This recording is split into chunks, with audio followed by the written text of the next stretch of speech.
Hello, I'm Jashikins, and welcome back to Jash Reads. Tonight, we will be continuing to read Animorphs number 2, The Visitor by Kay Applegate.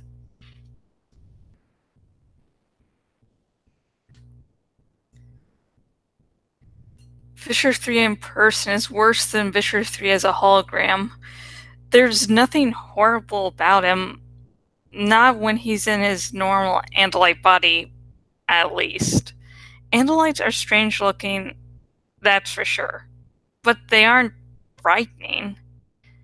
But I had met a real Andalite. You could feel the difference between a real Andalite and the evil beast that was Visser Three. It was like he glowed with some dark light, a light that casts a shadow over your mind. Visser Three. Even Chapman feared him. Around the Visser, two Hork-Bajir guards deployed. Each was holding a Dracon beam. Not that Hork-Bajir ever looked like they needed weapons. They wore weapons. Marco had called them walking salad shooters. They were living razor blades. Wickedly curved blades raked forward from their foreheads. More blades were at their elbows and wrists.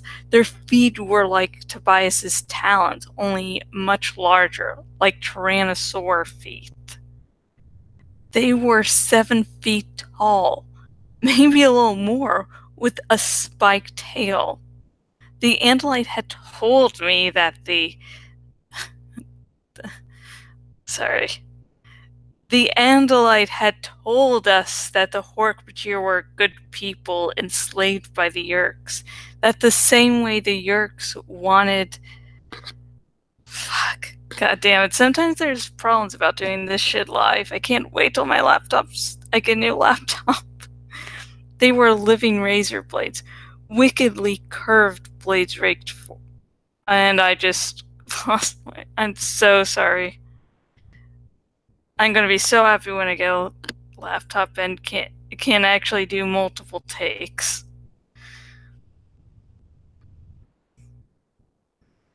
The Andalite had told us that the Hork-Bajir were good people enslaved by the Yeerks, just the same way the Yeerks wanted to enslave humans. But it was hard to look at a Hork-Bajir and think they had ever been anything but killing machines. Behind the Hork-Bajir came 4 toxins. Imagine a centipede. Now imagine a centipede twice the length of a man and just as big around. Imagine that the centipede holds the upper third of its body erect. Imagine pointed legs like steel pins below and smaller legs with little claws as you got closer to the head. Not that it has a real head. There are 4 separate globs that look like chopped up jello that are the toxin's eyes. And at the very top, a mouth. The mouth is perfectly round and lined with row after row of small needle teeth. The Andalite told us that the toxins are all voluntary hosts. They are allies of the Yeerks. And yet, as horrible as the Hork-Bajir and toxins were, it was Visser Three who made your skin crawl.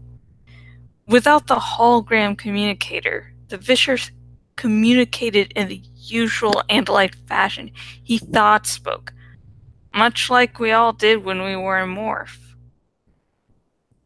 That is the Andalite bandit? He asked Chapman. Yes, Visser. Visser Three advanced toward me, almost mincing on his delicate Andalite legs, looking like a cross between a deer, a human, and a scorpion. He aimed his main eyes at me. His stalk eyes scanned the area, always watchful. He brought his face close to the cage. I was staring right into his face. I could see the nose slits open and close as he breathed. I could see the large almond-shaped eyes narrow as he peered inside to get a better look at me. He was only inches away. I should have tried to reach through the bars and at least bloody him a little. But the fear was all over me. I was sick with terror. I'm not ashamed to admit it. I couldn't stand his eyes watching me. I turned away, afraid to look. Not so brave now, my Andalite friend, Visser Three asked. It was the first time any of us had ever been spoken to directly by the Visser. His voice was in my head, threatening and cruel and foul beyond description. It was a voice full of power and hate.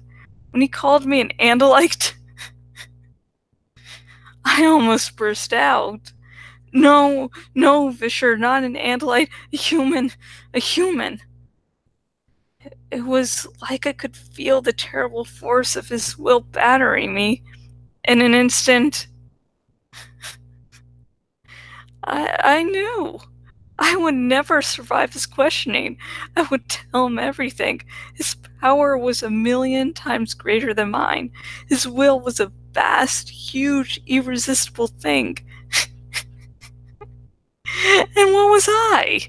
Just some foolish little girl. A foolish, lost girl. Lost. And yet, even as I felt my own mind wither before the black terror of Visser Three, another mind came forward. I was not alone. There was another in my head with me. Someone whose species memory had no images of Visser Three. Fluffer. Fluffer's mind contained fears, but they were different from my fears.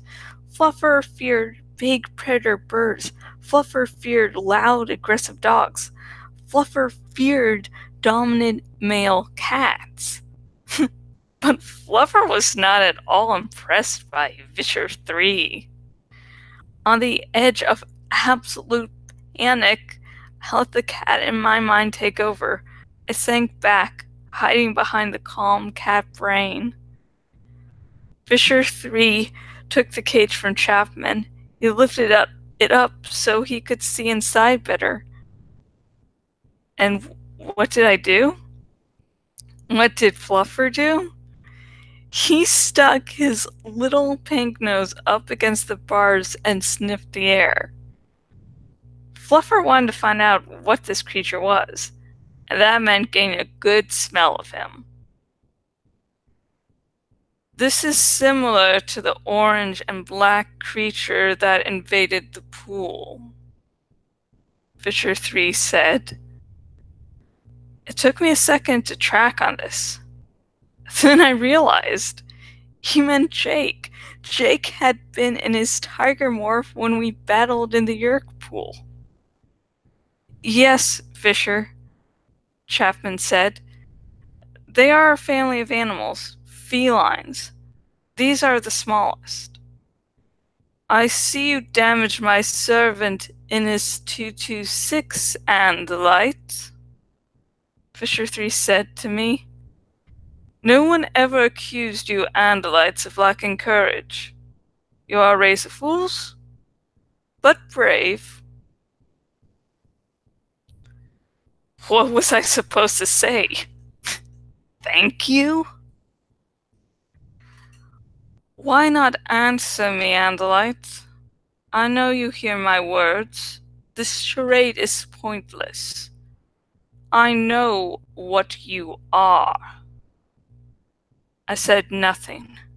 I tried to think nothing. I was afraid that if I said anything, he would instantly know I was not an Andalite, and if he realized I was human, the others would never be safe. I had to stay in this body, had to die in this body, and take my secret with me. Visser Three put my cage back down. Now, where is the girl? I have promised her to Innis 455. Innis 455 is a spawn mate of yours, I believe. We will do the infant station aboard the mothership. I will have the girl return tomorrow. Where is she? Visser, Chapman said. The mask of politeness dropped from Visser Three in a microsecond.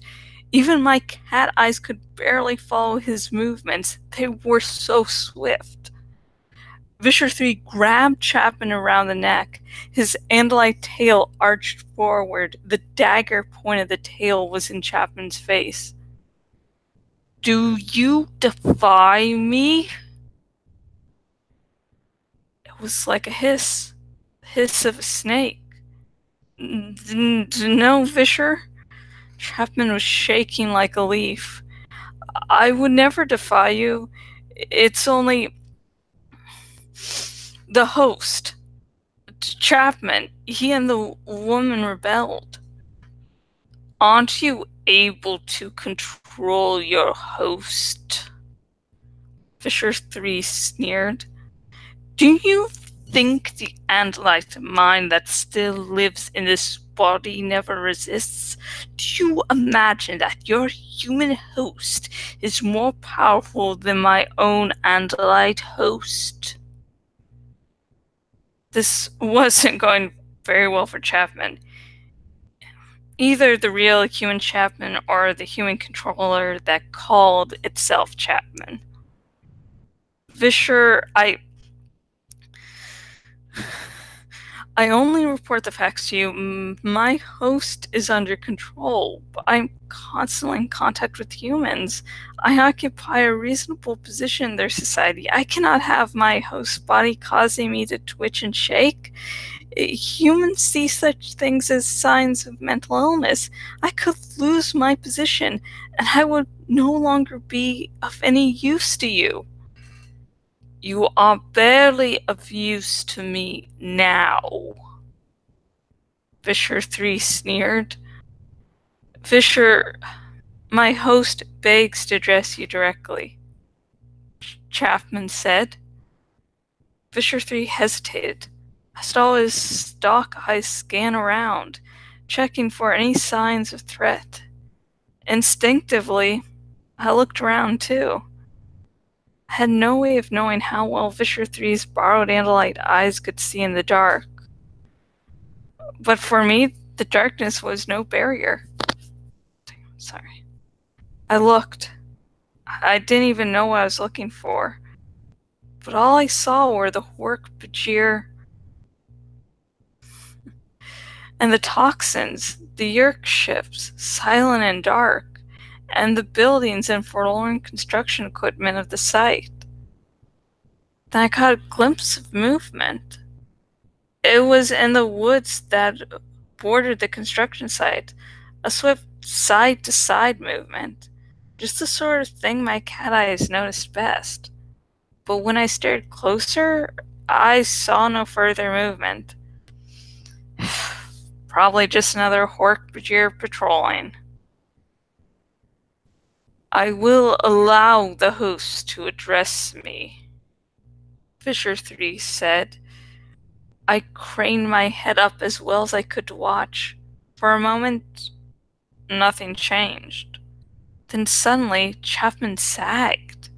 It was like he was a marionette and someone had cut his strings. He collapsed, straight down. His legs just twisted up under him. He tried to stand up, but it was as if he didn't know how to make his legs work. They would jerk and suddenly kick out, but he could not stand. Finally, he gave up.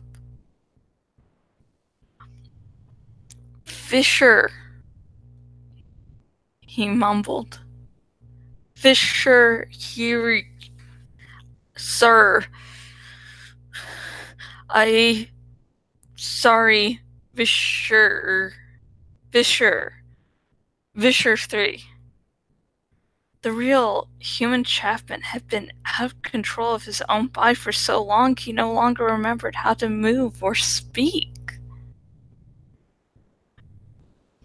Visser Three, he said again. His voice was slurry and strange. Speak, you fool, Visser Three snapped. Do you think I can stay here forever? Visser Three, we had a deal. You know I never wanted to join you. My wife did, but I said no. But then my wife, no longer my wife by then, of course. Suddenly, he began to cry. I could see his tears very clearly. My wife was no longer my wife. My wife was one of your creatures. Threatened to give you my daughter. Chapman managed to raise one clumsy hand to his eyes. I forgive her. She was weak, and you feed on weakness. Yes, yes. Get to the point, Visser Three said. Hork-Bajir moved closer. He muttered something to the Visser, then moved away. I couldn't hear or understand what the Hork-Bajir had said, but it looked as if he was reminding Visser Three that they shouldn't hang around too long. The point is, Chapman said, that I agreed to be made into a host. I agreed to... He looked like he was about to throw up. I agreed to surrender my freedom, to become a controller, to accept this filthy thing in my head, to accept your control. I agreed. But only if you would spare my daughter. It felt like my heart had stopped beating. Chapman had become a controller to save Melissa? He had given more than his life to save his daughter? The situation has changed, Visser Three said. The Chapman person is an important part of our work. We cannot have him endangered by some uncontrollable human. The girl, Melissa, is no threat, but Chapman struggled to lift himself up once again with clumsy legs and awkward arms. He rose to his knees. Then slowly he stood up. He was wobbling and swaying, but he was standing. The girl is no threat, he repeated in a stronger, more confident voice, but I am. God damn, that's the end of the chapter, and I remember reading the chapter back in the day, back when I was just a little kid, maybe 9 or 10 years old. And just I will always remember the shock of finding out the truth of why Chapman became a controller. This series definitely has some dark themes that, wow, really took chances. And so even from near the beginning of the series, they paint this whole people becoming voluntary controllers as a much more complicated issue. You know, very complicated. It was a very good risk to take. Because, wow, I remember that. It's just like, and the end of that chapter was like, wow. Because it's like Chapman really loves his daughter. Really loves his daughter and gave more than his life for his daughter. And it's just really amazing, and definitely does the dark theme of, you know, it won't become clear as the series goes on, but the series does a very good job of not making this war black or white. It's not good guys versus bad guys. And you'd like to think that the voluntary controllers are all bad. They get this dichotomy of good and evil, but from the second book, from nearly the start of the series, you get to see that voluntary controllers aren't all bad. And if you want to say anything about this chapter, just comment down below. Just be aware, I don't want any big spoilers in the comments. Some small spoilers, sure, but big spoilers, no. No. But let's have a nerdy conversation down below. And if you would like the book for yourself, just remember this is a little bit of an adaptation. And as you can definitely tell, when I do it live, I do make mistakes. So, just read the book, and there's a link to buy it down below. I'm just like, I looked at some of the comments before filming because I have approved comments on, and it was just very nice comments, and I just like, oh, that's sort of embarrassed. I'm like, don't screw this up, Jash, don't screw this up. And so, please like and subscribe. I blog because I sort of may or may not need attention. Okay. And I would have gotten more chapters out last week, but someone wanted me to do a little voice work. So that I did recording for that last week. So that's why I didn't get chapters out last week. So I was planning to get at least one chapter out, but then things didn't work out. So here is the part of the episode where I drink a little, and you can join in. And if you just grab your favorite liqueur or alcohol. Myself, I am drinking sake. And if you don't drink alcohol for whatever reason, hot chocolate, I'm drinking some hot chocolate over here. And, milk, water. So, let's see. Let's see what we can cheer tonight. Usually I have an idea now, my mind's like, oh, let's not work, Jash. So,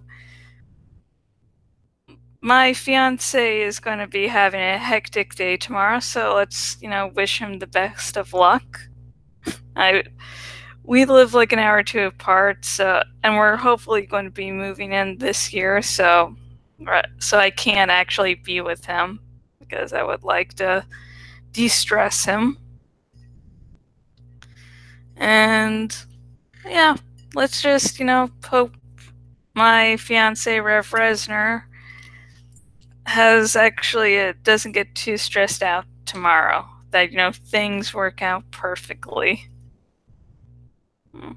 Cheers.